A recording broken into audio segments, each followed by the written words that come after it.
Magic con CK. Magic se refiere a todo lo que hacen los tipos de entregas, ¿no? Con Tony Cameron. O sea, la prestidigitación, el ilusionismo y todo eso. Magic con CK se refiere a la magia per se, a la magia que, así como Harry Potter. Pero, ¿qué definición tiene la magia? Porque tiene una definición. Pero ahí tiene mucho de lo que dices. La definición de la magia es el uso, y eso es importante, ¿no? El uso de lineamientos, si quieren, procesos, porque los procesos deben tener un orden, ¿no? El uso de procesos para lograr resultados que no están vinculados con las leyes naturales. O sea, técnico es así. Porque naturalmente, por ejemplo, no se puede volar. Naturalmente, por ejemplo, no puedes aparecerte de un lugar a otro. ¿No? Eso se llama magia. Naturalmente, tú no puedes ver dentro del cuerpo. Y ahí viene esto importante de la alquimia. La alquimia era una ciencia, o se consideraba una ciencia, cuyo objetivo era doble. El primer objetivo, el objetivo visible, era producir oro, la transmutación. Para la transmutación debías contar con un elemento conocido como el medical, no, la piedra filosofal, ¿no? Pero había un sentido metafísico en eso que decía que era una alegoría a la transformación interna, ¿no? Volverte desde un elemento bajo, el mercurio, a elevarte a este nivel. Pero la alquimia era una ciencia, tenía tratados y tenía gente que decía que había logrado resultados. Increíblemente esos resultados ayudaron muchísimo al progreso, porque gracias a eso se conocieron aleaciones, ¿no? Y el que tenía, por ejemplo, acero, le ganaba al que tenía bronce. Se produjeron muchos descubrimientos en la química. Entonces, de igual forma, las ideas de la magia a veces han sido contrapuestas. Hay, por ejemplo, la magia se puede relacionar mucho con las creencias teístas, en general, o sea, con la existencia de dioses, ¿no? Y si alguna vez han visto, les ha interesado ese tema, de repente saben que existe una tribu ahí por Australia, que alguna vez vieron un avión pasar y empezaron a adorarlo. Y construyeron una efigie de bambú del avión y lo adoran. Para ellos es magia, ¿no? Sin embargo, es un resultado que se puede llegar a realizar por medios conocidos. Lo mismo que, por ejemplo, las piedras de Sacsayhuamán, ¿no? Técnicamente han logrado reproducir eso mal, pero lo han logrado reproducir. O sea, técnicamente algo nos falta, pero es posible. Con mucha gente, con esto, con lo otro, sí. Entonces, a veces, simplemente magia es la ciencia que todavía no podemos conocer. Si esto lo presentabas en el momento que se conoció los rayos X, hubieran pensado que era magia también.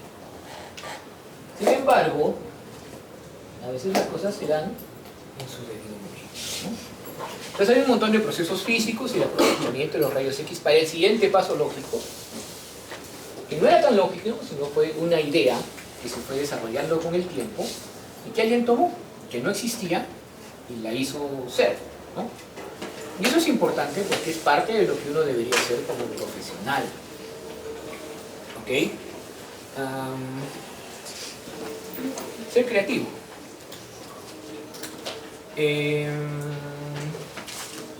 ¿Cuál es el Apgar ideal de un recién nacido?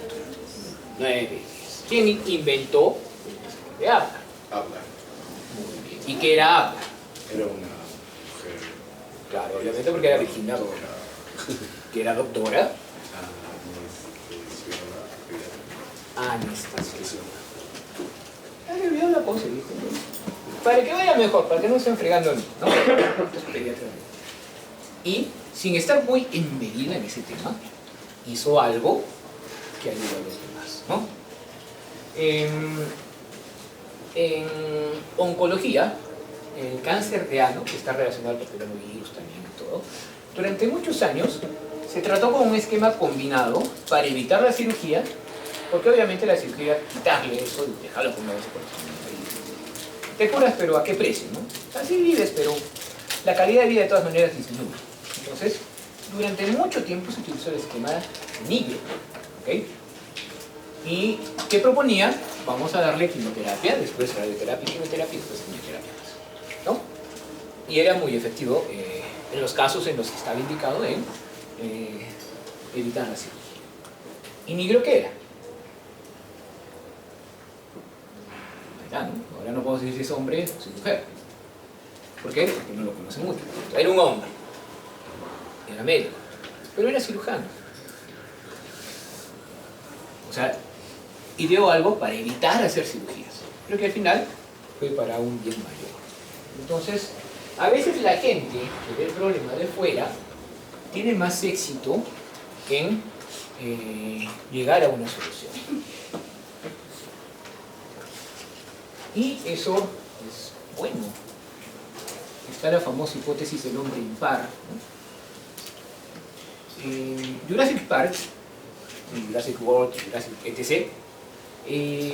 Se basan en los libros de Michael Crichton, ¿no? Michael Crichton es un escritor estadounidense de ficción, pero no es su único bestseller. Uno de los más importantes se llama La amenaza de Andrómeda, que básicamente trata de un virus alienígena que llega a la Tierra, que muta, y que en lo que muta pues ocasiona problemas, muerte, destrucción, apocalipsis, y todo eso, ¿no? Pero al final se le contiene en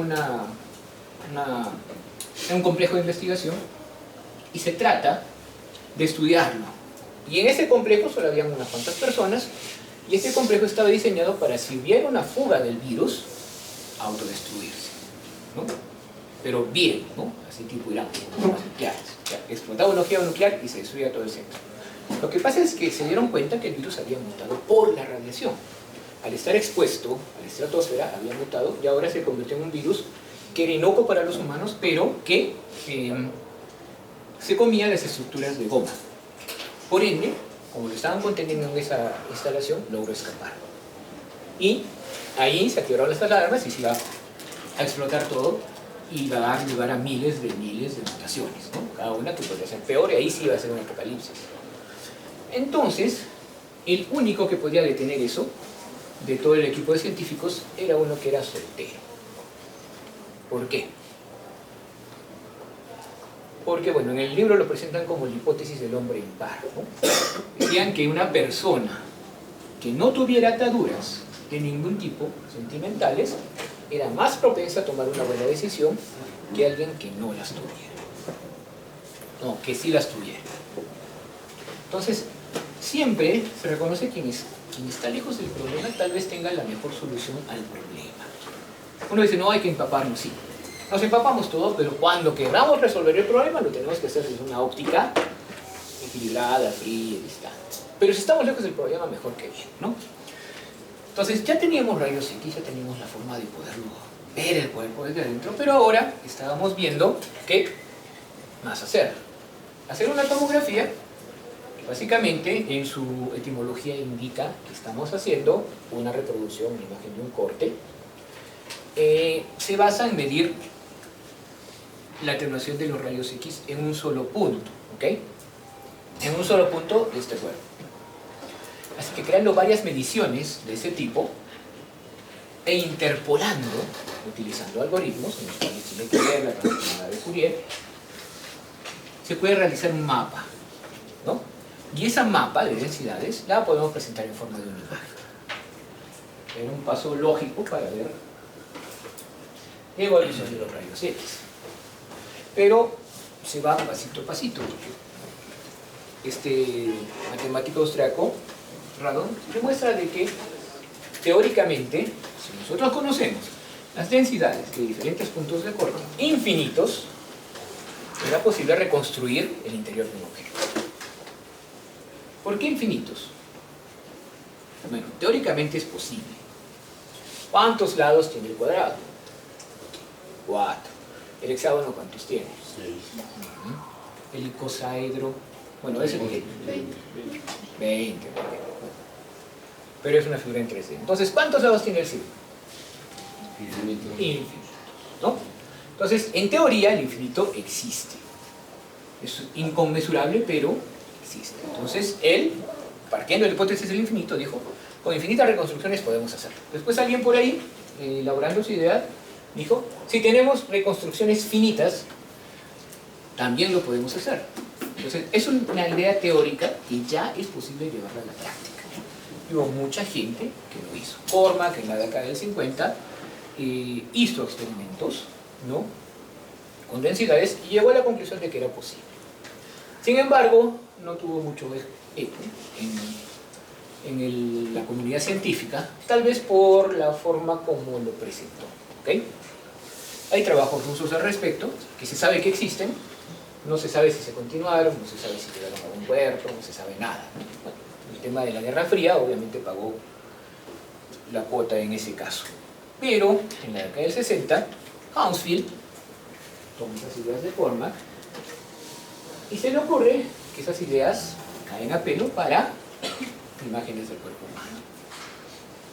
Entonces desarrolla más la idea de Cormack, llega a un algoritmo y propone esa idea a una corporación británica, porque era británico de, que tenía bastante plata en ese momento gracias a estos tipos. A ellos no, así no, ¿no? Le pones su peinado de gallina, le pones corbata, saco, y los pones a cantar She Loves You, y ahí sí sacaron tanta plata, ¿no? Entonces, gracias a los Beatles, la corporación EMI, que se metía a varias cosas, había tenido bastantes ganancias, ¿no? Y vio el potencial en la idea de Hounsfield. Y pues vio también lo bueno que era aplicarlo al cuerpo humano y le dio dinero para hacer experimentos. Entonces Hounsfield se consiguió un cerebrito en formol, lo puso en un torno y lo que hizo fue encontrar un emisor que era un isótopo, creo que era mericio, y no emitía rayos X, obviamente. Los isótopos, que son elementos inestables que tienen la estabilidad, nunca emiten rayos X, pero sí emiten rayos, ¿no? Emiten rayos gamma. Entonces, el americio emitía rayos gamma y llegaba a un receptor pequeño. Entonces, ¿qué hacía Hounsfield? Acá estaba su muestra y hacía esto. Empezaba emisor receptor, varios, moviéndolos cada vez un poquito, y cuando terminaba, movía el torno, ¿no?, el torno de alfarero donde estaba el cerebro, un grado, y volvía a hacer el mismo proceso. Y movía un grado y volvía a hacer el mismo. Se demoró 9 días. Y cuando terminó, le salió esto, una imagen del cerebro. Obviamente lo tuve que hacer en una computadora, hacer algoritmos, pero yo tenía una imagen interna del cerebro, de un cerebro conservado en formol, obviamente un espécimen secado, pero que ya era una imagen. Presenta esto a EMI, EMI lo produce. ¿A qué me refiero con producir? Le da forma, lo empaqueta, lo vende, y después de unos años ya teníamos el Mark I, el primer tomógrafo, ¿no?, dedicado a la neuroradiología. ¿Por qué? Porque la adquisición demoraba 4 minutos o más. Entonces, obviamente el movimiento iba a jugar en contra, la cabeza no se mueve. Así que empezó a haber tomógrafos, empezaron a evolucionar, y unos años después, Hounsfield recibe el premio Nobel justamente por este avance. Y de ahí, como progresa la tecnología, también progresa la forma de hacer tomografías. Sin embargo, mantiene la esencia del inicio. Es una técnica de imagen en la cual los rayos X, al inicio fueron rayos gamma, pero vieron que era mejor usar rayos X, y la capacidad de atenuación de los tejidos hacen que podamos construir imágenes seccionales, ¿no? ¿Cómo así? Vamos a tomar varias proyecciones en un solo plano, en un solo corte, y las vamos a interpolar mediante algoritmos. Y ahí tiene que ver mucho el tema de la transformada de Fourier, que es un proceso matemático que demuestra que teniendo un resultado que depende de un tiempo y de una frecuencia, en este caso una densidad, es posible conocer la densidad y el tiempo. Entonces, si yo puedo conocer la densidad acá, en un tiempo, ¿no?, la densidad acá, la densidad acá, ya tengo un montón de densidades. Y a eso me ayuda la interpolación. Por ende, gracias a ese algoritmo matemático, y gracias a todas las proyecciones que se toman, podemos reconstruir la imagen, ¿ok? Pero para eso necesitamos una imagen muy estrecha. No solo en el sentido del corte, ojo, sino que cada adquisición debe ser estrecha. Hounsfield lo hacía una por una, como les decía, y el emisor siempre debe ser bastante colimado. ¿Se acuerdan que comentábamos que los rayos X van por todos lados y solo van a salir por un lado, ¿no? Que tenemos el colimador o las mandíbulas, que es lo que hacen, o el diafragma, que lo que hacen es achicarlo o agrandarlo. Entonces acá el haz es bastante colimado. Con eso que hacemos que haya menos radiación dispersa. Entonces es una imagen más nítida, aunque sea pequeña. Y el receptor está fijo en esa zona. Ya no es una placa fotográfica, es un receptor que puede recibir bastante, valga la redundancia. Pero la otra diferencia, recuerden que el haz es divergente, ¿ya? Y la divergencia se va a todos lados. Por ende, si yo lo colimo, un colimador cuadradito chiquito, al final va a tener un haz divergente, no del tipo abanico, sino va a tener cierto grosor. Por ende, siempre la imagen es la representación de un grosor. Nosotros podemos elegir el grosor, ¿ok? Pero siempre es la representación de un grosor. Eso no es problema en realidad. Podría serlo si elegimos un grosor de 1 centímetro más, ¿no? Pero con grosores adecuados obviamente no se vuelve ningún problema. Y esa es la idea. Cuando sale el rayo, obviamente hace divergencia, por ende siempre va a ser la representación de un grosor, ¿ok? Y teniendo varias proyecciones y reconstruyéndolas, yo puedo ver el interior, ¿no? Ahí no hay problema si hay aire, si hay cualquier cosa, ¿no? La densidad cambia y eso se puede ver reflejado. Hay artefactos, hay errores, sí, hay errores. Después los vamos a ver. Pero en esencia, el proceso ideal va bien, ¿no? ¿Por qué? Porque bueno, o sea, cada vez que va por un lado, va recogiendo las diferentes densidades. Acá no recogió nada, acá recoge más, acá recoge todas. Y obviamente también viene por los costados. De modo que, como les dije, toda esa interpolación, al final, con un algoritmo, nos da una imagen. Pero esta imagen está representada en una matriz, ¿no? ¿Qué es una matriz? Un tablero de ajedrez, ¿ya? Un conjunto que tiene casillas, ¿no? Tiene tantas por tantas. ¿Cuál es la resolución de la cámara trasera de un celular de gama alta-media? Generalmente tiene varias cámaras, pero la principal, ¿cuánto tiene?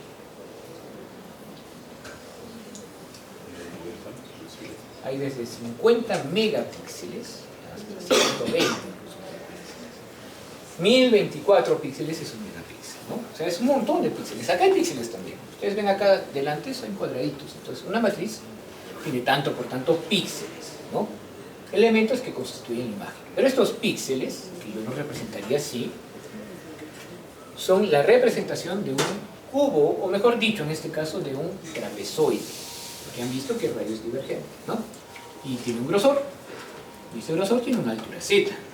Por ende, tenemos dos elementos ahí. El elemento real, de donde saco la imagen, que se conocería como voxel, y el elemento representado que conoceríamos como píxel dentro de la imagen, ¿ya? Básicamente, como hay un grosor, el píxel va a representar o la parte de arriba o la suma de las densidades de este voxel. Por eso lo importante es que el grosor no sea muy ancho, ¿no? Y los tomógrafos han aumentado en potencia, han aumentado en forma, han aumentado en precio, en gasto de energía, han disminuido en tiempo de adquisición y han ido cambiando en la forma de adquisición. El Mark I tenía pues esta forma, ¿no? Los de primera generación tienen un solo receptor y un solo emisor, ¿ok? Entonces, son pequeños y se dan un pequeño. Miren la imagen, es un poco grande. Entonces, ¿qué pasaba? Iba trasladándose juntos el emisor y el receptor. Y cuando llegaban acá, ya no rotaba el paciente, porque si el paciente rota, al final se va a caer. El que rota es el anillo donde estaban insertos el emisor y el receptor. Entonces rotaba así, rotaba así, rotaba así. Rotaban los 360 grados y ya teníamos suficientes elementos para formar una imagen. Demoraba como unos 4 minutos ese proceso, ¿no? O sea, 4 minutos por cada slide. Así que era pues bastante tiempo. Y uno quiere resultados rápidos. Así que se les ocurrió que mejor no tenemos un solo receptor, sino tenemos varios receptores. Y mejor aún, ya no hacemos un haz que se colime poquito, sino que se colime más ancho y que sea en abanico. Total, si el ordenador, si la computadora sabe que este haz tiene determinada amplitud, va a saber interpretar los resultados. Entonces con esto ya bajó varios minutos el tiempo de adquisición. Pero era básicamente lo mismo, ¿no? Entonces, la fuente seguía cambiando, terminaba y rotaba. Terminaba y rotaba. Pero la adquisición se hacía pues, obviamente más rápido. ¿Y qué tal si mejor hacemos que todo rote?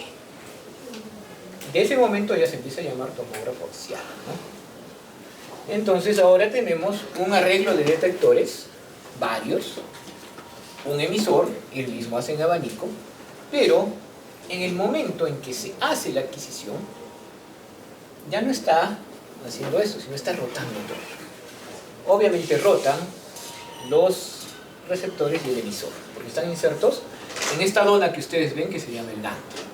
Todo rota conjunto, y por esa rotación, y obviamente la computadora debe saber la velocidad de rotación, la adquisición se vuelve mucho más rápida. Pero ahora, ¿qué tal si en vez de tener solo un arreglo de detectores, toda la dona, todo el gancho está con detectores? La adquisición se vuelve mucho más rápida, solo va a rotar la fuente. Eso se denomina, obviamente tiene que saber la velocidad de rotación y la posición de la fuente en cada momento para interpretar. Estos son tomógrafos de cuarta generación. ¿Ya? Ya entre la tercera y cuarta, los tomógrafos ya no son axiales, se vuelven helicoidales. Nosotros estamos hablando de una sola adquisición, ¿no? De un solo grosor. Pero ustedes saben que una tomografía clínica es un conjunto de esos grosores. Hay varios slides, ¿no? Primero vemos arriba, digamos el tórax, vemos el tórax, no hay nada, va bajando, empezó el mediastino, vamos bajando, empezó el corazón, y así. Entonces ahora los tomógrafos son helicoidales. ¿Qué significa eso? Que mientras están rotando, también la mesa donde está el paciente va entrando. Entonces la adquisición ya no se vuelve axial, sino helicoidal. Y obviamente el computador sabe interpretar eso. Y baja mucho más el tiempo de adquisición. Y también los tomógrafos son multicorte.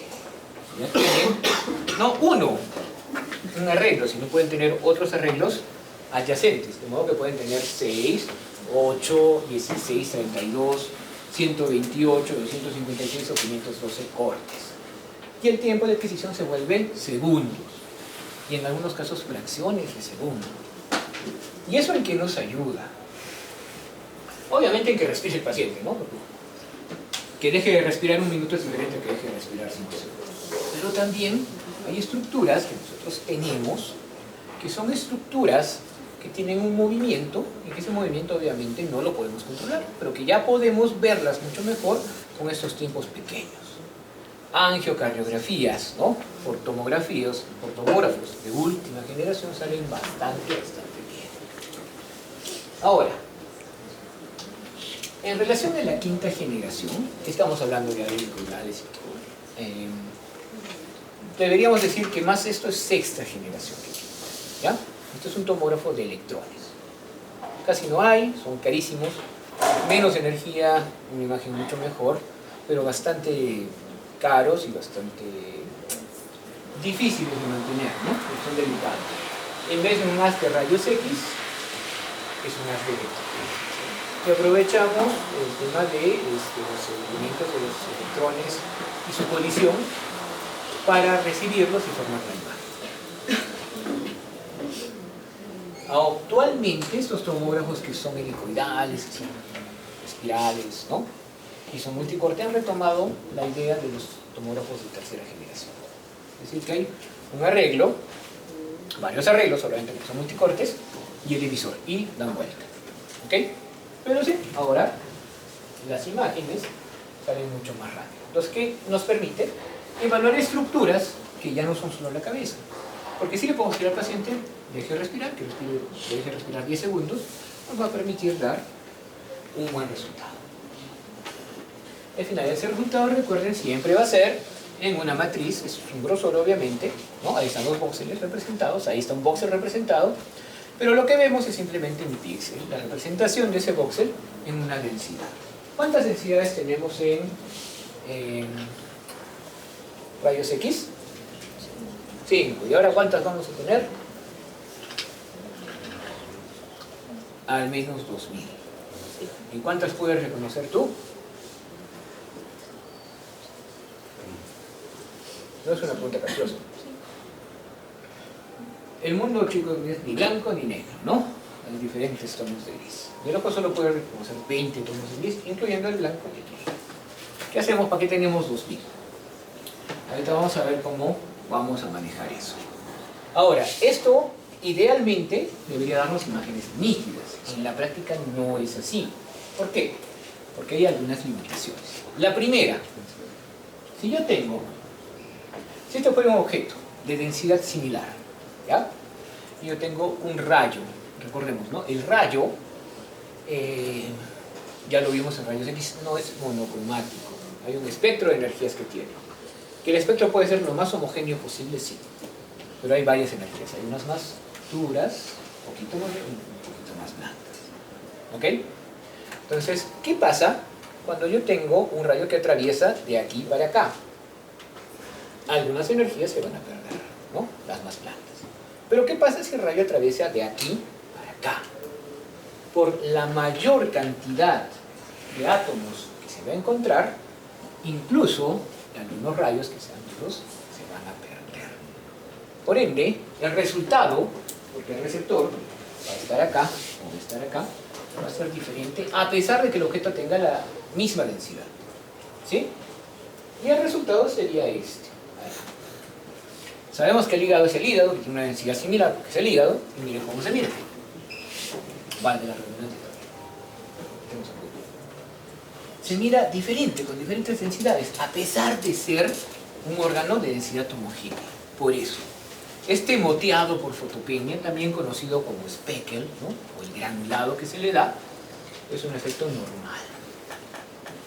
Pero obviamente no nos ayuda mucho. Entonces, imágenes de postproceso, o sea, una vez que se reconstruye la imagen, pasa otra vez a la computadora, que tiene sus tarjetas gráficas que son mucho mejores que las de tu CPU gamer, y completa el postproceso y nos da una imagen muchísimo más definida. ¿Ya? Pero esto ocurre. Incluso, miren, acá que se supone que es contraste, tiene la densidad homogénea, se ve ese moteado por fotopenia.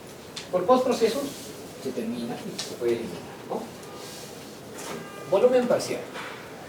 Hemos dicho que cada imagen es la suma del grosor. Si el grosor fuera este y el objeto está acá, entonces vamos a ver una imagen rara, ¿no? Si, por ejemplo, el grosor fuera este y el borde del objeto está acá y aquí está otro objeto, vamos a ver una imagen rara, ¿ya? Y lo otro, objetos esféricos, ¿no? Que son del parque del espesor del corte, vamos a ver una imagen rara. ¿A qué me refiero con rara? Vamos a ver una imagen sola en otro medio, y encima esta imagen va a tener bordes poco definidos. Esa imagen en realidad no existe como tal, porque esa imagen, bordes poco definidos, como infiltrativos, es bien característica de un tumor. Y tú la ves y dices, no, es un tumor. Pasa mucho cuando estás con el pulmón y llegas a la cúpula diafragmática, por alguno de estos efectos aparece la primera parte del diafragma chiquita y encima así difuminada. No, tiene un tumor, te santigua, dices, ¿cómo le digo? Pero al final vas bajando y te das cuenta que hay diafragma. Eso se llama el efecto de volumen parcial, ¿ya? Es un volumen que en realidad no existe como tal, pero pareciera que existe. ¿Cómo lo podríamos, en este caso por ejemplo es el hígado y el páncreas, ¿no? Dan lo mismo. ¿Cómo podríamos disminuir ese volumen o ese efecto? Se puede. Si siempre los planos son menores a los diámetros de los objetos, vamos a eliminar bastante eso, ¿no? Si el plano de corte siempre va a pasar al medio del objeto, también. Pero a veces hay objetos pequeños, o eso pasaría por entender bien la anatomía previamente y saben que cada uno es diferente. Entonces los efectos de volumen parcial siempre van a estar ahí. ¿Cómo podríamos evitar que nos jueguen una mala pasada? Conociendo mejor. Si yo conozco que debajo del pulmón está el diafragma, pues no se me va a ocurrir a primera instancia que eso es un tumor, ¿no? Y pasa mucho, por ejemplo, con vasitos, porque a veces estás bajando, viendo los vasos, te aparece el ganglio. Y vas bajando y el intestino. Entonces, conociendo anatomía es la mejor forma de evitar ese desvío. Y ahora, efectos por campo no homogéneo, que significa que hay diferentes densidades, ¿no? Y también que en la zona periférica vamos a encontrar diferencias con respecto a la zona central. En el campo no homogéneo, que es el último que ponemos acá, vamos a tener que siempre los objetos que están en el centro van a tener mejor definición que los que están en la periferia, ¿ya? Y en el tema del endurecimiento del haz, recuerden que tenemos un espectro, no es monocromático. Entonces cuando pasa por acá, por ejemplo, digamos que pasa por aquí, miren lo que está pasando, y acá tenemos, bueno, un aumento de la tabla, que no es este, acá hay más cantidad de hueso, ¿no? Generalmente es el seno petroso, ¿no? Este seno petroso, que tiene una densidad elevada, va a seleccionar que solo pasen energías más duras. Y estas energías más duras van a continuar y van a impactar. Entonces, el computador va a interpretar que en toda esta zona, porque llegaron energías más duras, hay menos densidad. Y nos da estos efectos, ¿no?, de oscuridad en rayo, que son parte, por ejemplo, del efecto interpetroso, del efecto de fosa posterior, que seguramente si han visto una tomografía deben haber visto, ¿no? Se ve feo. Igual el postproceso nos puede ayudar a mejorar, pero muchas veces se quedan ahí. Hace unos 15 años tú veías la tomografía y era fregado porque siempre estaban ahí y no te dejaba ver fosa posterior. Ahora una tomografía te deja ver fosa posterior. Antes no te dejaba. Entonces, si querías ver, le decías a la señora, a ver, tiene chakras, haga parrilladas, lo que sea, porque se tenía que tomar una resonancia. Pero él sí nos deja ver. El detalle es lo que a veces nos inclina ahora por una resonancia. Pero sí, estos efectos aparecen y con postproceso se pueden. Y lo otro importante, que es una limitación, estos aparatos se gastan. Entonces, si ya de por sí el haz de rayos X no es monocromático, tiene un espectro, con el tiempo el tubo se gasta y puede tener un espectro mayor. Es más, un espectro mayor que ni pensábamos que iba a tener. O tiene microfugas, también tiene microfugas. Las computadoras también pueden fallar y tener a veces lapsus, por así decirlo. Y son lapsus tan físicos como el magnetismo que le puede imprimir el estar llenos de polvo, ¿no? Y van a fallar. O puede haber cambios en los detectores que también se gastan. Eso significa que la primera, si fuera un objeto conocido que sabes cómo es, probablemente la primera imagen de ese objeto, la primera adquisición, vaya a ser diferente a la adquisición número 100.000, por el desgaste, ¿no? Y lo que uno quiere es que siempre nos salga igual. Por ende, lo que se hace es encontrar pruebas de calibración en las cuales se utilizan fantomas, que son objetos, ¿no?, de densidades y formas conocidas. Por ejemplo, una caja de acrílico que tiene la medida de 10×10 hueca, el acrílico de 1 centímetro de espesor, llena de agua destilada, desionizada, sin aditivos ni conservantes, sin saborizantes, a una temperatura tal, a una presión atmosférica tal. O sea, en esas condiciones, y siempre tú debes conocer el resultado de la medición o de la densidad o de la imagen en esa caja, en ese fantoma. Si tu resultado va entre más 5% de lo esperado o menos 5%, está bien. Si es más, entonces no ha pasado este aparato la prueba de calibración. Y puedes correr un software para calibrarlo, o puedes cambiar una pieza que sabes que está defectuosa. Eso lo hace mismo, el aparato tiene procesos para eso, o ya lo botas, ¿no? Pero ¿quién va a botar un aparato de 900.000 en $1.000.000? Por eso hay tomógrafos así chanchitos que funcionan feo, todavía están por ahí. El tomógrafo del doctor alemán estuvo funcionando, creo que desde el 80 y hasta el 2000 y pico seguía funcionando por ahí. Ya no lo tiene él, de repente sigue funcionando por ahí. Es un tomógrafo de 30 años, 40 y sigue funcionando, ¿no? La calidad de esa imagen especial no sé cómo, pero obviamente por descalibración ya no es lo mismo. Así que recuerden, siempre hay que asegurar la reproductibilidad y eso se hace con pruebas de calibración. Hay pruebas diarias, hay pruebas semanales, hay pruebas mensuales, hay pruebas anuales. Y hay una prueba que se llama la prueba de comisionamiento, que es la prueba de inicio, que tú ya tienes todo y como tú sabes que tu cajita, que les he dicho, ¿no? Tiene este resultado, tiene que salir ese resultado. Si no, tienes que hablar con el fabricante para que efectúe las correcciones. ¿Qué ventajas tenemos con la tomografía? La primera, entonces, tenemos que si son grosores y tenemos varias imágenes, al final podemos tener la representación de un volumen. ¿Ok? Y este volumen representado, este conjunto de datos, lo podemos ver de diferentes formas. De forma axial, de forma coronal, de forma sagital. Y eso nos ayuda muchísimo porque si yo quiero, por ejemplo, planear una intervención, planear una biopsia, no me puedo quedar solo con un plano. El verlo en diferentes me ayuda muchísimo a entender mejor la anatomía, sea normal o patológica del cuerpo, y planear una intervención. Los detectores pequeños, ¿ya? Y el haz bastante colimado van a hacer que haya menos radiación dispersa. Y si bien es cierto, el tema, ¿no?, de la radiación que uno recibe con una tomografía es mucho mayor que lo que recibe con rayos X, el resultado es mucho mejor también, ¿no? Entonces, es un resultado aceptable costo-beneficio. ¿Qué componentes tiene un equipo de tomografía? No he puesto ninguna foto, pero estoy seguro que ustedes siempre han visto en cualquier momento un equipo de tomografía, ¿no? Si no, buscan modelo tomografía 3D y le van a salir un modelito que lo pueden mirar por todos lados. Siempre hay una recogida de información, un sistema de toma de información diferente, el proceso y la reconstrucción del objeto. Aquí, de aquí, ya saben, eso lo tenemos en el gantry, que es el aparato que da vueltas. Y eso se complementa con la mesa, que es una mesa automatizada, ¿ya? Que cuando se mueve cuando hay una adquisición, tiene una velocidad que la computadora debe saber. Conclusión, también se debe calibrar la mesa. ¿Ya? La mesa se calibra en cuanto a su velocidad, a su ángulo y todo lo demás. Vamos a ver. Antes de seguir con eso. Entonces, tengamos eso claro, ¿ya? Siempre la imagen es la representación de un grosor pequeño. Y solo el haz atraviesa ese volumen. Lo vamos a dividir en una matriz tanto por tanto, 80 por 80 en los primeros tomógrafos y 520 por 520 en los tomógrafos actuales. ¿Ya? Y representa la media de la atenuación de ese voxel que estamos viendo, que se va a representar como un píxel. Y el conjunto de píxeles lo va a constituir la imagen.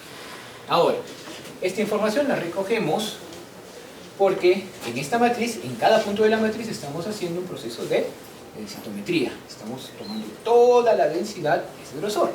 Y merced a la transformada de Fourier, que ya les comenté cómo va, ¿no?, podemos averiguar el tiempo en el cual ha estado una frecuencia determinada y podemos evaluar un mapa de densidades, ¿no?, interpolante.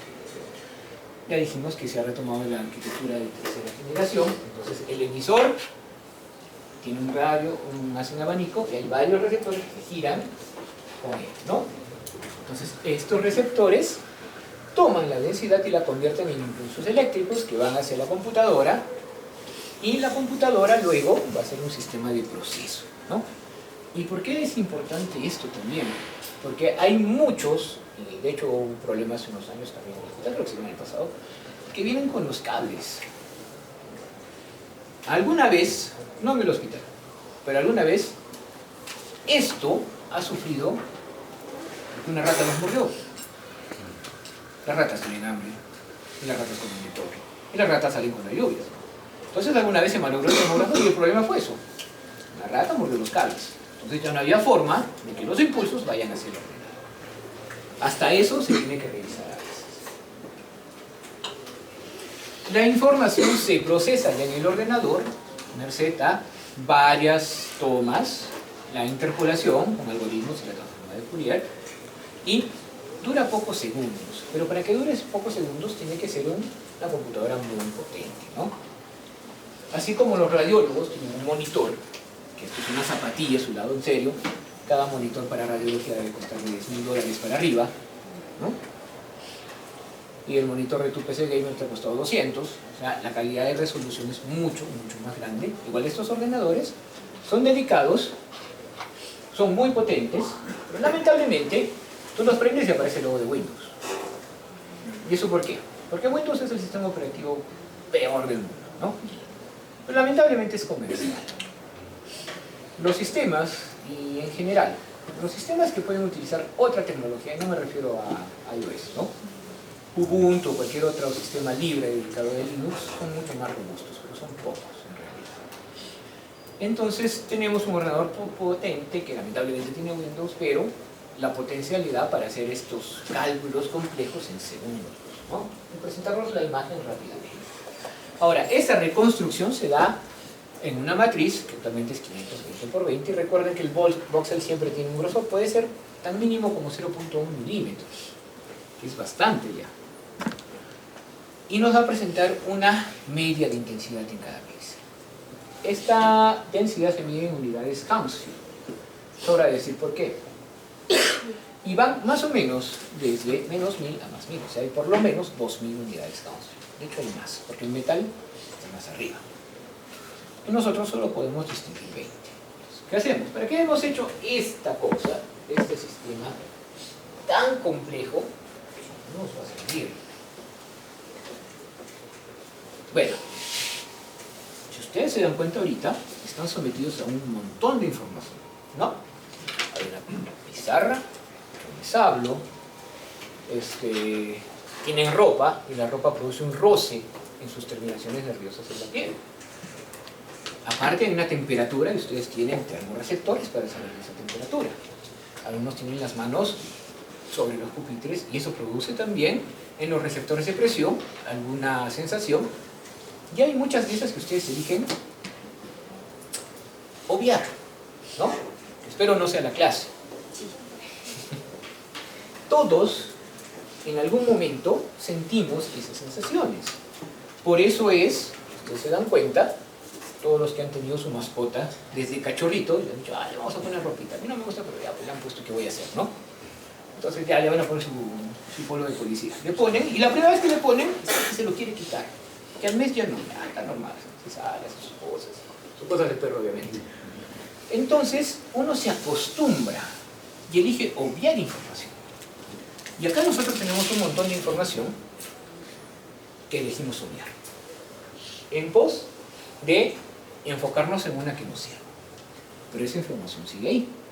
Y también existe una ciencia para eso, ¿no? Se llama la radiómica. Y consiste en tomar toda la información de las imágenes digitales para encontrar patrones que nos sirvan para poder mejorar los procesos diagnósticos. Técnicamente eso nos podría ayudar a predecir incluso la agresividad de un tumor. Pero necesitamos poco porque solo podemos ver 20. Recuerden, nosotros solo podemos ver 20, así que tenemos que asignar a las unidades Hounsfield una escala de 10. ¿Ya? Entonces podríamos hacer varias cosas que ahorita vamos a ver. Recordemos primero que siempre la adquisición primaria es axial, ¿ya? Y de ahí podemos hacer el plano coronal, el plano sagital, el plano oblicuo, lo que queramos. Porque nos van a presentar un volumen, a eso me refería, ¿no? Entonces podemos trabajar con ese volumen, y si podemos trabajar con ese volumen para hacer del plano axial, de varios planos axiales, un plano sagital, un plano, ¿qué plano es ese? Entonces les voy a apuntar eso. Coronal, ¿no? ¿Y esto cómo se llama? No, pero esa cosa, porque ya les dije, a ver, cuando hemos hablado de las limitaciones, hay efectos de endurecimiento de las. Esto es para radioterapia, entonces yo tengo que tener unos marcadores, lamentablemente, como no me han comprado los marcadores que yo quería, me han puesto unas villas de metal. Entonces hay mucha densidad, he seleccionado energías muy duras para que pasen, y por eso me da esa línea, que obviamente no existe dentro del lugar. Es un buen ejemplo del efecto por endurecimiento de las. Pero, bueno, vamos a eso, ¿no? Con esta gran cantidad de información yo he podido reconstruir estos planos, porque la tengo ahí. Ahora, tengo estas densidades y las quiero ver, ¿no? Esto se llama el histograma, ¿ok? Entonces, en el histograma estamos viendo la cuenta de píxeles y la atenuación, ¿ya? Es decir, acá está el número de unidades Hounsfield y acá está el número de píxeles que los tiene. Entonces vemos que hay dos concentraciones, ¿no? Yo podría elegir, porque si aquí no hay nada y acá hay densidades, ¿para qué veo estas? ¿Qué sentido tiene que yo vea estas unidades? Entonces no las vería, no hay nada ahí. Mi interés se basa en esta. Entonces, de acuerdo a lo que yo quisiera ver, podría decir, ¿me voy a centrar en estas o me voy a centrar en estas? ¿Ok? Ya, entonces, en base al histograma, yo voy a determinar lo que quiero ver.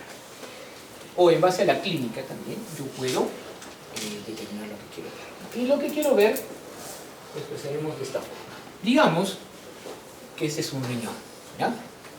Ya saben que el riñón debe tener una densidad de agua, por ende debe tener una densidad media, ¿no? Y esto vendría a ser un quiste, ¿ya? Tiene una densidad baja. Y esto vendría a ser una piedra, una litiasis que tiene una densidad alta. Entonces, si yo viera todas, porque acá están mis escalas de grises, ¿no? Si yo viera todas las escalas de grises, ojo, llegaría un momento en que la percepción entre la piedra y el riñón sería muy poca. Estoy en el B, ¿ok? Sería muy poca. Y la percepción entre el riñón y el quiste también sería muy poca. Pero si yo elijo mis 20 densidades, tenerlas cerca del riñón, entonces todo lo que sea negro para abajo de esta densidad se va a ver negro. Y todo lo que sea blanco se va a ver blanco, como dice Kuhn. Eso significa que ahora sí, con esta ventana de visión pequeña, voy a poder ver mi quiste negro y mi piedra blanca. Y el riñón de otro color. ¿Se entiende eso? Entonces he elegido disminuir el ancho de mi ventana de visualización. ¿Ok? Perfecto. Entonces el ancho es la cantidad de densidades que vamos a poder ver por cada tono de gris. ¿Ya? Si tengo 2000 unidades, vamos, digo, las voy a ver todas, cada tono de gris me va a representar ¿cuántas? 100 unidades. ¿Ya? Probablemente acá se vea, pero mi discriminación fina entre tejidos se va al tacho. Entonces no me sirve. Por eso siempre el ancho no va a ser todo especial. ¿Ok? Y mientras menos sea, mayor discriminación entre densidades que están cerca. Pero las que están en los extremos se ven totalmente igual. Por ejemplo, yo tengo este ancho de ventana, ¿no? Esto es pulmón, esto es corazón y esto es hueso. Muy bien. Tengo este ancho de ventana y elijo mis densidades. Entonces, como ven, todo lo que esté más abajo, que es poco, se va a ver negro. Todo lo que esté encima de esto se va a ver blanco, ¿no? Solo voy a ver esto. ¿Qué hay acá? Hay corazón, por ende también debe haber líquido, por ende debe haber grasa, y tal, hacia el hueso. Todo eso se va a ver blanco. Pero mi pulmón no se va a ver negro completamente. Entonces cualquier elemento sólido que esté en mi pulmón se va a ver. Ustedes han visto imágenes en tomografía y hay imágenes en las cuales el pulmón se ve negro, no se ve nada. No es eso, pero hay otras imágenes en las cuales se ven los elementos vasculares del pulmón, se ven los bronquios del pulmón, se ven los tumores del pulmón, pero todo el mediastino está blanco, ¿no? Esa es la ventana pulmonar. Y está a este nivel, ahí abajito. El mismo ancho, pero al medio, ¿ya? Entonces todo lo que está más abajo de esto se va a ver negro, y el pulmón se va a ver negro. Y elementos vasculares por ahí, que tienen una densidad disminuida, se van a ver negros, ¿ok? Y todo lo que está para acá sí se va a ver blanco.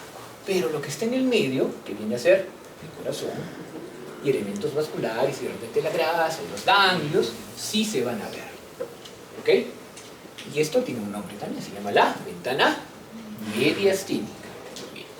Y acá arriba, subimos la ventana más, no la hemos cambiado de ancho, ojo, y la ponemos al medio del hueso. Entonces todo lo que está más abajo se va a ver negro, y todo lo que se va a ver más arriba, como metal, se va a ver blanco, pero el hueso sí se va a ver. Y miren, lo demás se ve negro. Entonces, ¿qué voy a ver? Hueso nada más. Voy a ver hueso con médula ósea, con sus cosas adentro, pero voy a ver hueso. Entonces, esa es la ventana ósea. Diferentes regiones del cuerpo tienen su ventana ósea, su ventana de parénquima, ¿no? Por ejemplo, la ventana abdominal, la ventana del cerebro y su ventana ósea. Elementos que son, como el pulmón, obviamente tienen su ventana pulmonar. Pero, ¿qué ha cambiado ahí? No el ancho, sino el nivel al cual está la ventana, ¿ya? Dentro de todo este rango que puede haber, acá está el nivel más arriba, más medio y más abajo. Entonces, el nivel se define por el punto medio o el punto donde se encuentra la mitad de la ventana, ¿ya? Y mientras más abajo, pues más estamos seleccionando densidades bajas y sucesivamente. Y hay densidades, pues mejor dicho, hay ventanas que tienen nombre propio y que de hecho ya tienen casi un protocolo. Por eso, cuando tú usas un visor, puedes seleccionar a la mala, yo quiero ventana ósea, y te lo va a cambiar. Y por eso, ya es de abuelitos, usar placas. Lo mejor es utilizar un visor, y eso ya no es de abuelitos, sino de tíos, usar un DVD o un USB, y ya es de la gente usar una nube. Porque la nube la subes y la tienes en todo lado, ¿no? O por lo menos un servidor DICOM que tenga conectividad Wi-Fi con todos. Esa sería la mejor forma y te permite ver muchísimo más de lo que te da una placa. ¿Para qué nos sirve? Pues para varias cosas nos sirve la tomografía, ¿no? El contraste es muy importante, pero podemos tener ejemplos de tomografías sin contraste. ¿Quién me dice uno? O pensarlo. La tomografía de cerebro del inicio de un tipo que lo encuentras tirado y dices, no, este tiene una enfermedad cerebrovascular.